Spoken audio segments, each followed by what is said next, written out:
the stage. So fade away and return to nothing. Your strength is great, but you're no match for me, no. I'll let you live for the entertaining. God of all creation, God of your creation now. So fade away and return to nothing. Your strength is great, but you're no match for me, no. I'll let you live for the entertaining. God of all creation, God of your creation now.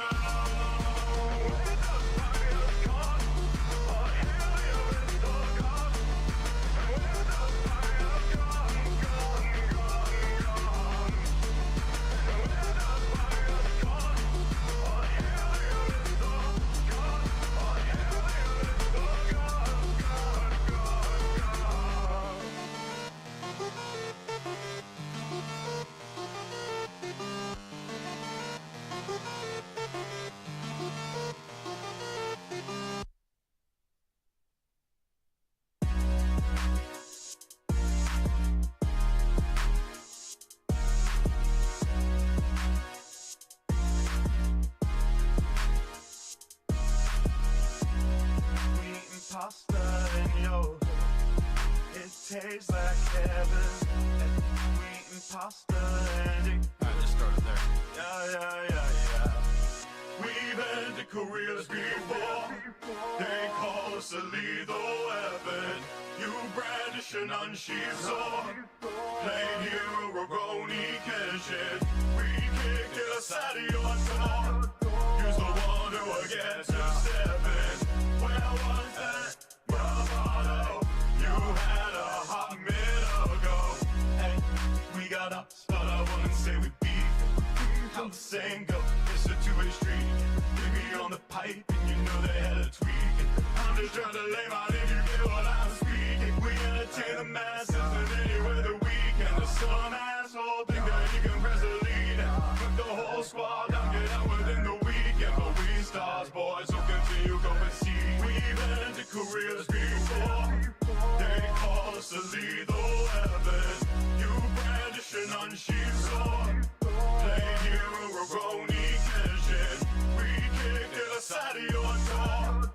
Use the one who will get to seven. Where was that bravado you had a hot minute ago?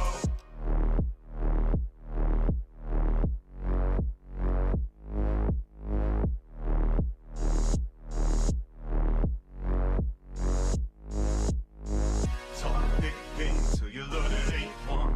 Catching nails on this track's another freight ton. Not a single dub, so you gotta make one. G, get domino, trying to cook some great stuff. You can keep ducking, this be the season for hunting. We down and new in our treasures while casually pressing your buttons. You keep pretending it's nothing, but we can tell you be frontin'. Try threatening us with a poker, but your face looking all left. And we calling out all your bluffs, and we telling you what is left. And we saying enough's enough, but you trying to keep acting tough. If you really think that you run, let me tell you, you ain't the one. Cause the song will be nothing speakers, and the whole team finna pump it, y'all. We've ended careers before. They call us a lethal weapon. You brandish an unsheathed sword. Played hero, Roroni Kenshin. We kicked it aside of your door. Use the one who will get to seven.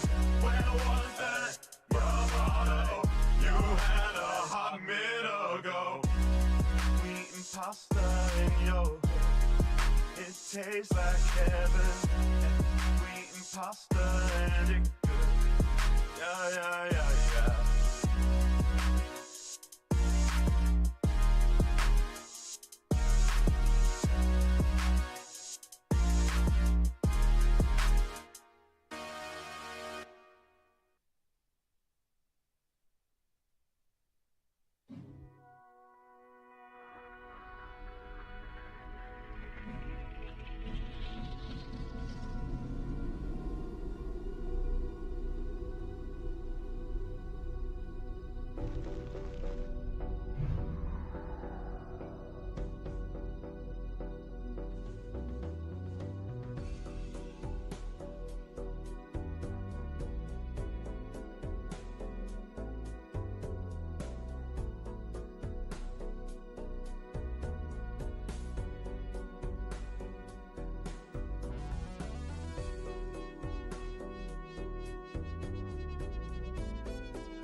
All right. Oh, goodness. You know, I like to start by just... I don't know why, but I think I like have this habit. I start every stream by saying, oh, goodness. Chat. It's not on purpose. Maybe it is on purpose. I don't know. Anyway. Hello, chat. Today, I have been fortuitous enough... yeah, that's the right way. I've been fortuitous enough to gain an audience with the club president himself. His name is Lore Master, and you are a previous... I would perhaps associate is... I was trying to figure out a way to say it, because you guys both met in high school, and that's kind of where you met him from. Is that correct? That is correct. Hello, chat. So shall we go through the timeline, or how shall I go about this? Well, I figured before we get in depth with that, because I know that you have assembled quite a story. We actually talked about this a little bit, and we've assembled quite a timeline for you to talk about your experiences, your shared trauma, your shared trauma with Jason Thor Hall himself. Mm-hmm. It's been quite extensive. Well, it has been extensive, and it didn't start bad. There was, once we get to the timeline, we'll go over that. But I can say that there is, if I had a line graph, and it would start off at 0, which was, the sus meter, it would start very low, and then it would go up and up and up until the end, the end of the timeline. Okay. So, and that is putting it very mildly. I used to be friends with him. I used to be friends with his brother. The interaction with his father was very minimal. I was friends with one of his best friends, and I'm still actually best friends with one of his best friends from high school. I knew his girlfriend at the time. I knew all of his sphere buddies, and there's quite a history of experiences there, and it's a lot to unpack at the end of the day. It sounds like it. I was curious. Can you take me a little bit through your pedigree yourself? Because you've during the time that you and I talked, I kind of gathered that one, you kind of also worked at Blizzard, but not really in the capacity that he did, and that you kind of have some professional pedigree that kind of I don't know if rivals is the right word, but you have actually created a game. You actually made something, whereas he has not. Yes. So my credentials are all mostly held at the old Tustin High School, what do we call it? The Resource Occupational Program. That was where they let you do a bunch of trade school and college courses when you're in high school. And I started in my sophomore year. So my second year of high school, I basically started doing IT stuff. I was doing CCNA, CCNA Semester 2, A+, Net+, Computea, got certifications for that, got my old Microsoft certification, which I don't even think is still valid. I've got all of these. Let's see. Orb Ponder is saying I'm a little bit low, so... Oh, I can turn you up. Let's see. There we go. Maybe, you're up now. Yeah. Okay, so I got all these credentials from the ROP program at my high school. The first ones that I got was managing documentation for Microsoft Office back in the day. Then I got certifications with web design, Flash, Photoshop, Illustrator, all this other stuff, all this, adjacent technology, adjacent knowledge, and it allowed me to do more with just my hobbyist stuff in the field of IT, which I've been in and out of in the past years. And one thing I contributed to, which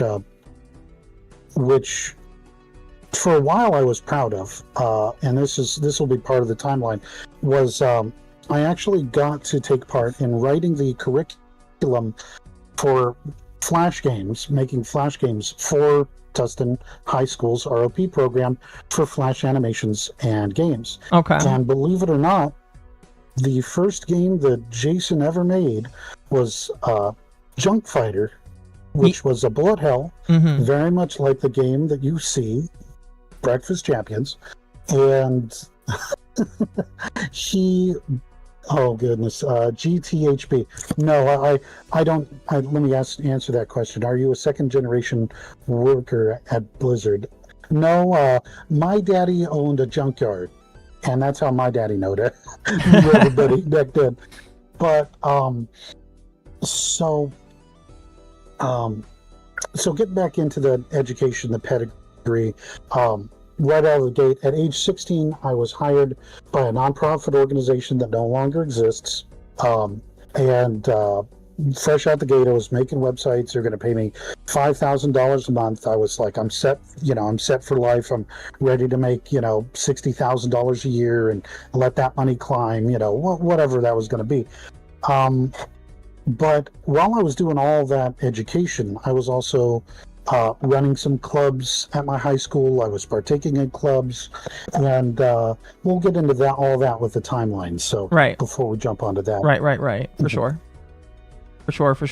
The only reason why I ask is because, again, like I said, there was at some point I noticed you said that you have I don't think contract work is probably the right word, but like you have done work for Blizzard or like some form of like informal you aren't a worker, but you did some work for Blizzard. Am I correct on that? Or Oh yes, absolutely, in multiple different capacities. Okay. The first time I went into Blizzard, I had a wonderful interview with Christopher Manley. He's the lead, at the time was the lead GM, and they decided, because I mentioned Jason's name, because at the time Jason said, "Oh yeah, you can mention me." This is when he was just starting working there. Yeah. Because I mentioned his name, and I did not go and preamble it months later. Christopher Manley himself was like, this interview was going really great. After about an hour and a half, normally interviews go 25-30 minutes. They had me in there for an hour and a half. They gave me the question that's meant to stump people that are getting in there, which is a newbie question, and I've never heard it before. And the question was, "Mr. Rankin, you're working the late night shift." I go, "Good, okay, good. I've got a kid at home. If I'm working the late night shift and I'm making the money that's described here, I can have him at daycare. It's not a problem, Mm-hmm. He asked me, "It's a late night shift. I am not there. John is not there. Your supervisor is not there. You are one of 5 GMs on call for the entire English-speaking Northern Hemisphere. Uh-huh. We have a problem. Someone has lost their items. They cannot get them back. It is against protocol and procedure to restore these items. You found out that they were deleted, potentially by an add-on, potentially by not paying attention, potentially the user was drunk. We don't know." I go, "Okay, so what's the question?" "You could restore those items." "Okay, but it goes against your protocol. And there's no one to talk to. What do you do?" So, as the guy who grew up in a junkyard, usually it is, if the part that you gave is not good, isn't up to spec, you either give the person a refund and say, "We're sorry about that," or you get them the right part that works, that fits. Yeah. This is a little bit of retail training when I was like 13, 14, doing jobs on the summer for, Foothill High School, the snack shack at the pool, whatever, the fact that I fielded the question as I restore their items. I deduct the gold that was taken if they had sold the items from their current account. And if they do not have the gold in their current account, I only refund them the items that their current account can take. And if they don't have the gold and they've given the gold up, then I tell them there isn't enough gold to be able to restore them or refund the items. Now, this was before there was a buyback function in the game. This was before there was the restore item function on Battle.net, where you could go into Battle.net and click epic items that you may have deleted. This was all very analog. You know, the logs are there. You could go into the logs. You can put it back into their inventory, or you could put it back into their bank. Yeah. Mr. Manley sat there and nodded and said, "Okay, thank you very much for your answer." That was the end of the interview. I was walking. They're like, "Thank you very much. We'll call you back."